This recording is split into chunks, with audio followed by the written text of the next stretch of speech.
Hi, everyone. I am honored and delighted on this Saturday morning to be talking with author M.T. Anderson. May I call you M.T. Tobin? How would you Sure. like me to go about I that? yeah, I mean when I in conversation I go by Tobin, but yeah, you can call me whatever you want. All right, all right. Sounds good. Sounds good. Um, we may do like a title, an entitlement then of like something along the lines of wordsmith or language master or something like that. I don't know. I won't complain. All right, all right. So one of the books I know that we're going to talk about is this one right here, which just came out a few months ago. This is what it looks like in a Zoom, everyone. Elf Dog and Owlhead. So I know that we'll make our way around to that, but you have written widely and for some time picture books. You did a wonderful book with um, Eugene Yelkin, I think, Yelchin. which I Yeah. love. Yelchin, and also the world of comics, which is a big trend on this show as well with Evane, and young adult work going all the way back to the 90s. So you have created quite the shelf of material over Mhm. time. Yeah, curious about what connected you to the written word. Oh, I mean, I guess as a kid, I was always really obsessed by storytelling. And probably I was really irritating to my parents. I would often like narrate all the books I was reading back to them so that they had to hear every detail. But, like, okay, might have been an irritating trait when I was, 8 or whatever else. But I feel like by doing that, what I was really doing was like figuring out how do people tell the stories that I love Hmm. and like what are the details that make a story good. So I really kind of thank my parents for their forbearance in listening to my 8-year-old babble about all the stuff I was reading, because I think that it was my way of like testing out like how do you tell a story well, and how do you Hmm. get me emotionally involved and that kind of thing. Yeah, yeah. Yeah. Were you one of those kids that scribbled in notebooks and kind of kept your own books and things like that? Totally. Yeah. By Yeah. the time I was, I guess, probably 11 or 12, I was writing things that I thought of as novels. They were probably 20 or 30 pages, but still I was already writing at that point, like a lot of fantasy stories and that kind of thing. Yeah. Yeah. Yeah. And Yeah. do any of those still exist now in one form or another? I don't think so. But because we're talking about an analog age, Hmm. for Hmm. your younger listeners, we're talking about an age of like stuff on a typewriter. So Hmm. there's one copy of it, and if it's lost, it's gone. But that's probably good because I bet that weren't very good. Well, all steps in the journey. All steps in the journey, of Absolutely, course. yeah. Oh, and yeah, and I mean that's a really good thing to say is that I feel like I'm really glad I did that writing because it's what gave me practice so that years Hmm. later. Oh, in fact, one of my books, The Game of Sunken Places, Hmm. is Hmm. a revision that I did at age 32 or so of a book that I'd written at half that age, at age 16. Oh, So I wow. wrote the book at age 16 based on a dream I'd had and stuff. And I was like, oh, this would be so great. And I actually sent it out at Mhm. age 18 or so. I sent it to, a bunch of publishers and they all rejected it. But then at age 32, I was looking back and I was like, wait, I feel like that was kind of a really cool story. So Mhm. I went and I found the little like floppy disks, which, oh, wait, I'm making this kind of, I think It's the it shape of a might have floppy even been disk. like this. Right. Yeah. Yeah. And I found this software that would actually transfer that into a modern file format. And then I revised the whole thing. And it was so fun. But anyway, and that became the basis of a miniature series I did of 4 books called the Norum Bagan Quartet. So that first one in that series was written, the first version of it, when I was 16. But even if that had not been something I could revive later on, I really want to say to the young writers out there, like, it's an incredible experience to Mhm. just write and write and write. And if you love doing it, if you love the act of it itself, like, yeah, indulge that. Do Yeah. it. You're going to improve your skills as a writer, but also you improve your observational skills, your I feel like it also is a great way to connect emotionally with other people, meaning like you're imagining what all these characters are going through. It Hmm. helps you imagine what other humans go through. Yeah. Yeah. Well, I love that for so many reasons. One of the reasons being that I spend a good bit of my days with kids that are about 15 to 17 years old, and some of them have expressed, I want to write, I am writing. Some of them want to make comics or their own stories. And so there are lots of voices out there, it's sort of the Shel Silverstein poem, like the Never Haves. But Mm, I love that idea of, yeah, keep practicing at it. Keep doing something absolutely, with yeah. it. Yeah. One fun thing to think about doing is like keep a journal where like every day or every couple of days, write down one event that happened during the day, telling it to yourself like for yourself 30 years in the future. Hmm. Because one of Hmm. the interesting things is, I mean, so a bunch of reasons to do that. One is that like it forces you to say, how would I get someone who is not emotionally involved in the situation interested in it? Hmm. Right? Hmm. Like I just had a fight with a friend. I'm going to write about this fight with a friend. Now, you know, like 45-year-old you is really not going to care about your fight with Shelley. You know what I mean? Like you're going Right. to probably not remember who Shelley is, which is also a good piece of news, right? But True. if you sit down and try to write it, thinking it through, like what would a 45-year-old me be interested in this story? I think that it starts to like you start to think about like what are the details that actually emotionally galvanize Hmm. that situation, and it forces you even to confront yourself like, wait, am I in the wrong when I'm arguing with Shelley? Am I maybe making a mistake?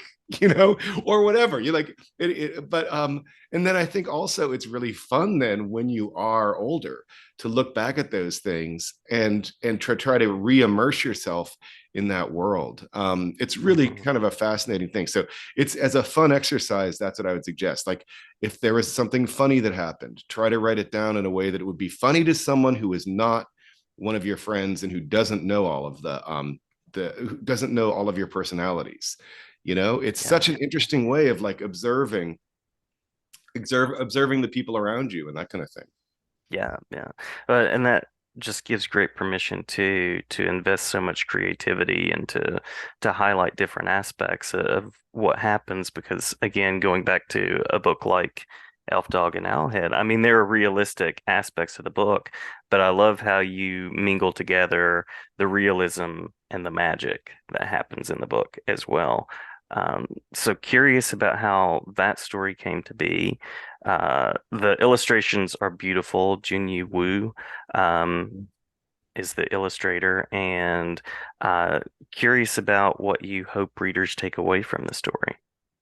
Yeah, so that story, so it's a book about a kid during the pandemic up here where I live in Vermont.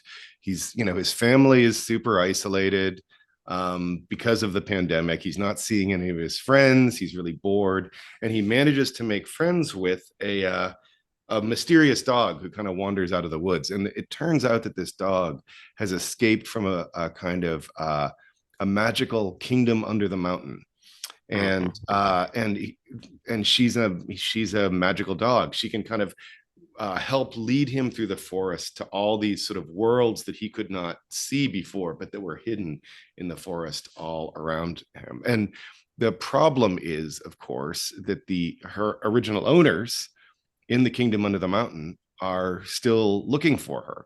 So he comes to really love her and she comes to really love him. But then there are these people who are hunting for her to try to take her back under the mountain. Um, and but let me just say, for the younger readers, it does have a happy ending. So, Yes, um, yes. um, like I'm tired of heartbreak books about animals. Right, right. Just because there's a dog in it does not mean that something bad has to happen. Exactly, Yeah, exactly. You told me you have dogs, so you yes, understand. Like exactly. Yeah. you're like, stop killing the dog to teach people a lesson. Right, right. Why not kill the people to teach the dog a lesson? I like that. Yeah, that's absolutely. Yeah. Turn it on its head. Let the dog Right. live. Yeah.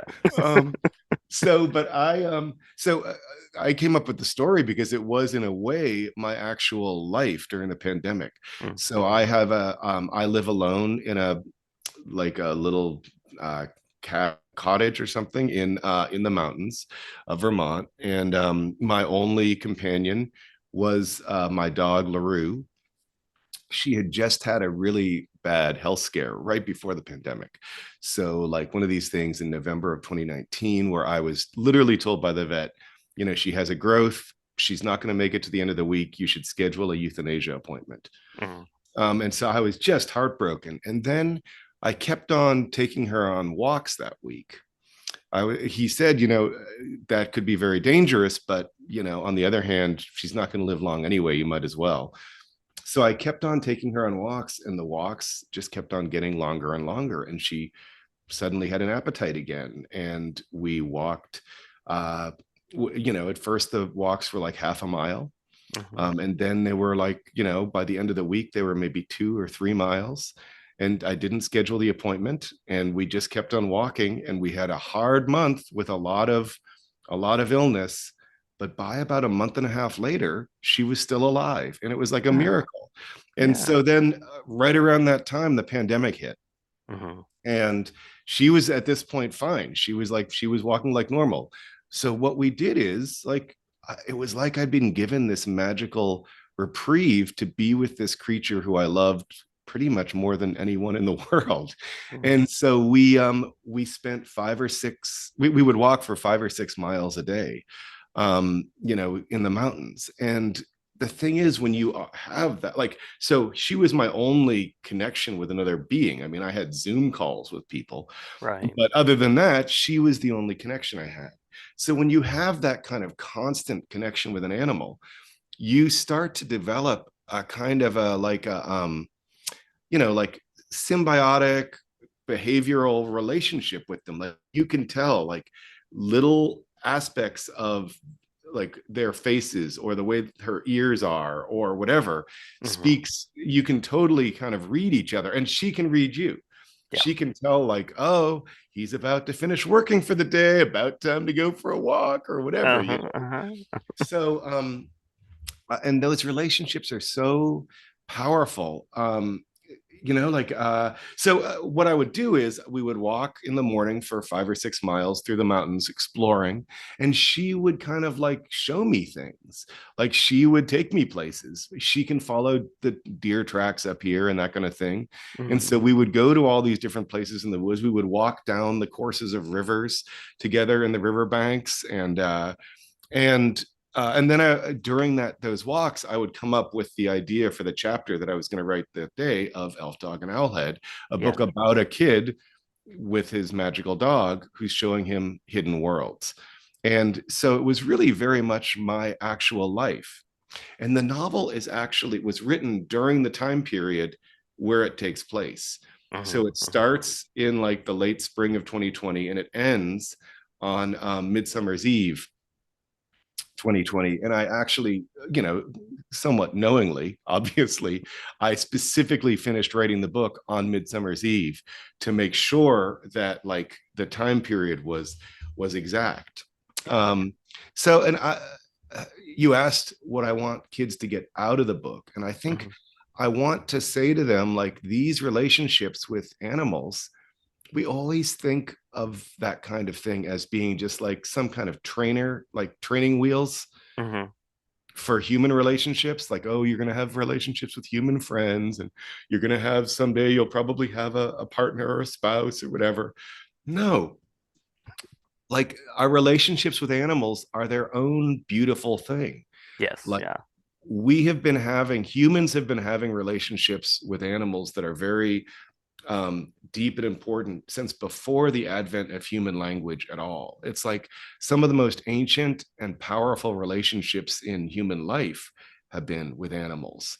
I mean, even think about in epics and histories about, like the connection between like warriors and their horses, Mhm. or Mhm. all of, like there are so many images of this that so I want kids to know to feel like, oh, it, these relationships are important in and of themselves, not because they show me how to relate to people. You know, people are often awful. Yeah. Dogs are never awful. That's true. No, but That's true. Yeah. seriously, like I want them to say, like, these are legitimate. And if you look around, I mean, I went to a very rural public school Hmm. um, up until the age of 12.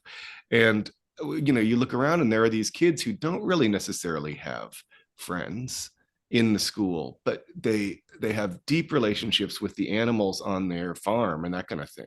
Hmm. And I think that that's really kind of great that they have like there there's someone who, you know, for example, you have a bad day at school, someone is you know, making fun of you or something, and then you go home and like there's this animal like a cat, dog, whatever, so happy to see you, you're the Hmm. best thing in the world, and they Hmm. know you, they know entirely who you are, but they totally love you. Yeah. That is an incredible experience and an incredible connection. And I just want to say to kids, go with that. Like, that's great, that's legitimate, that's important. Absolutely. And I love that idea of it matters how we treat people, but also the creatures around us too. Yeah. Love that. Now, you and I also both have mountains as major parts of our lives, which of course comes into play with the book.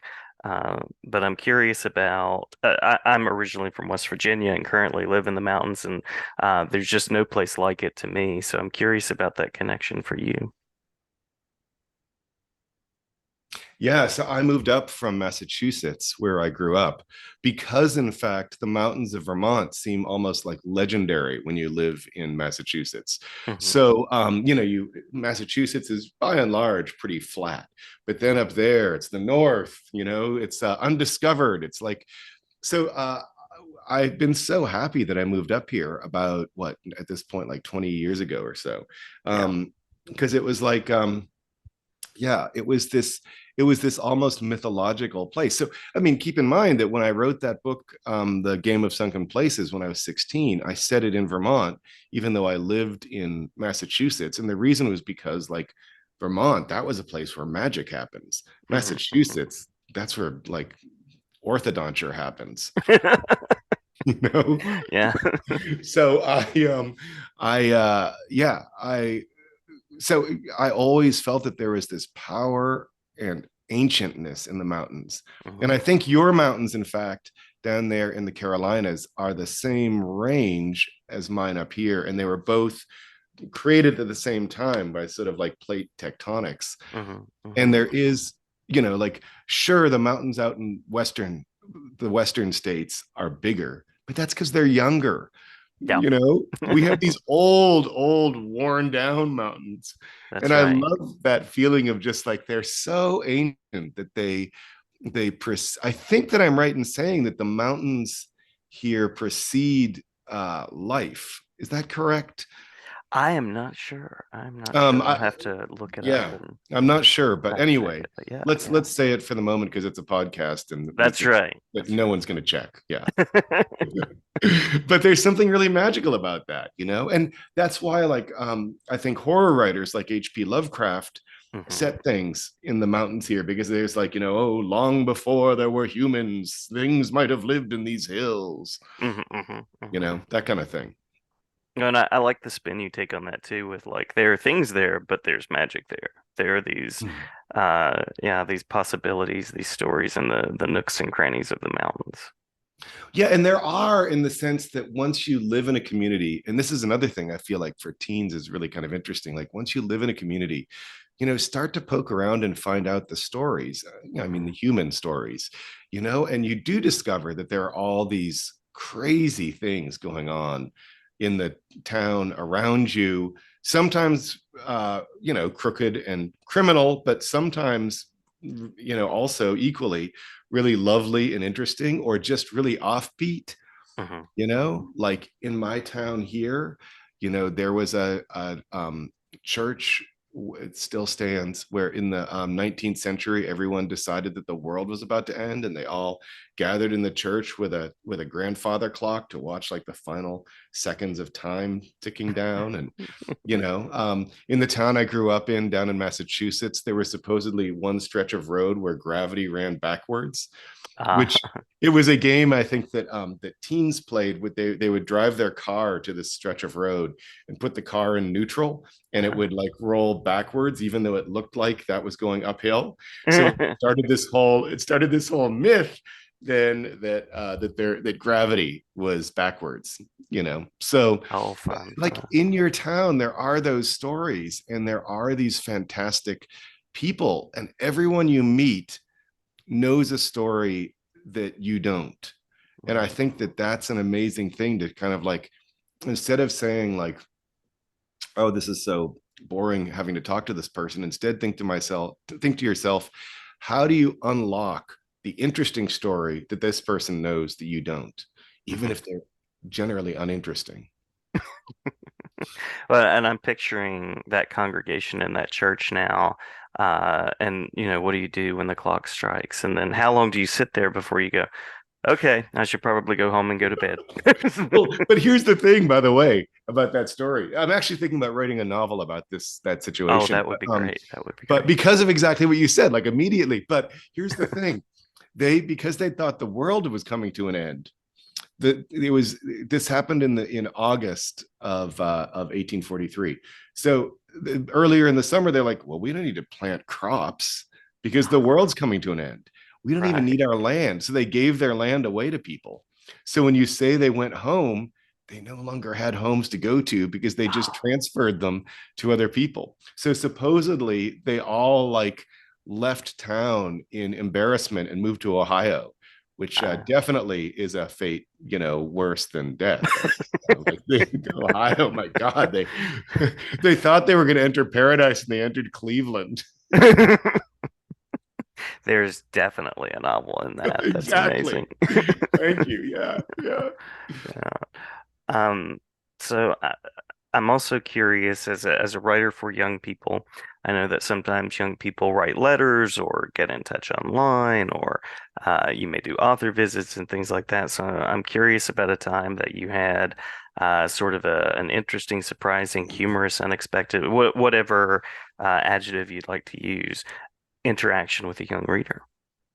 Oh well, it happens a lot. Like, first of all, I get very sweet letters from kids talking about how the books have helped them or changed them or whatever, which is really very, very wonderful. Hmm. The one that sticks out in my mind is my novel Landscape with Invisible Hand, which is a kind of satirical science fiction story. It just became a movie this summer, and it's in the book. That this doesn't happen in the movie. In the book, the main character, the kid, has a gastric disease, which is based on Crohn's disease, Hmm. Hmm. or like IBS, something like this.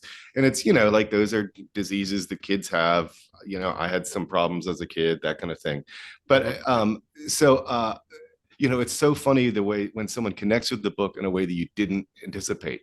So I got a fan letter from a bunch of kids at a summer camp that is for kids with Crohn's disease. Hmm. And they were like, thank you so much for like representing us in this book. And so they told me about their camp where if you'll pardon the language, the camp motto is shit happens. Yeah, that makes sense. Yeah. Anyway, that I thought was like, it was so fun and funny that they wrote to me. Like that was really cool.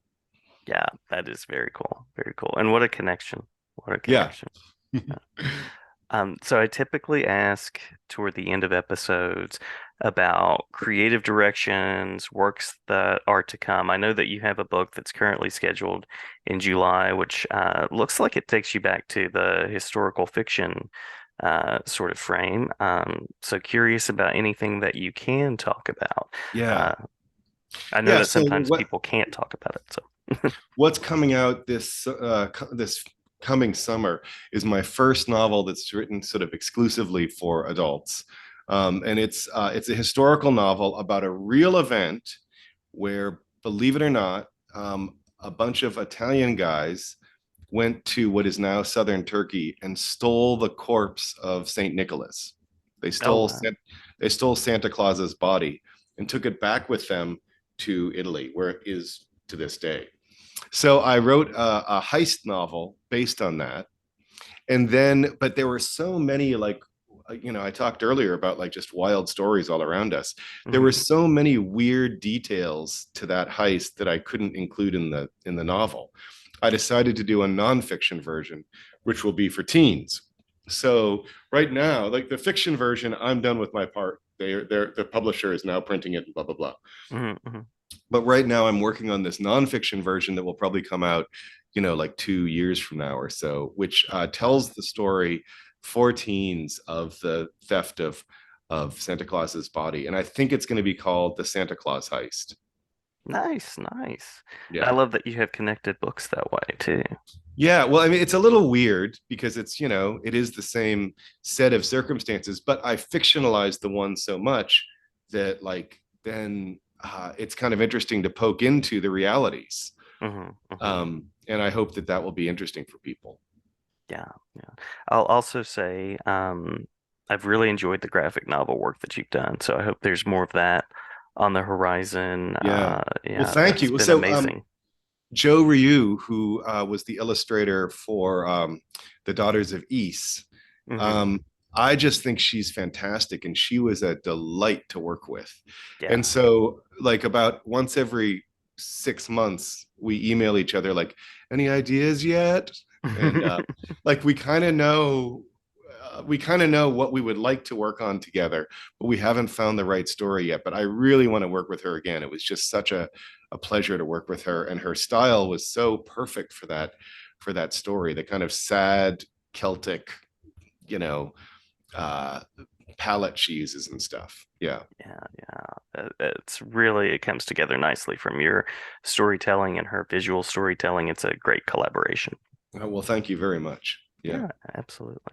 So I will, of course, link your website, but any additional spaces as we close that you'd like to share where readers can connect?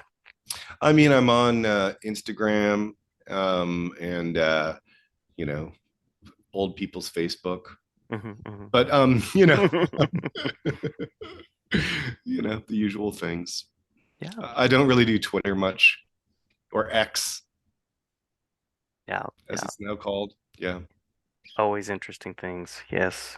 Well, great that you're out there. Great that you're connecting with young readers, and I just appreciate the work that you do. I appreciate your time. Did we miss anything that you want to make sure to share before we conclude? No, thank you very much for the interview. This was really Yeah, fun. my pleasure. My pleasure. Absolutely. And thank you. And glad to talk anytime. All right. Have a great day. You too.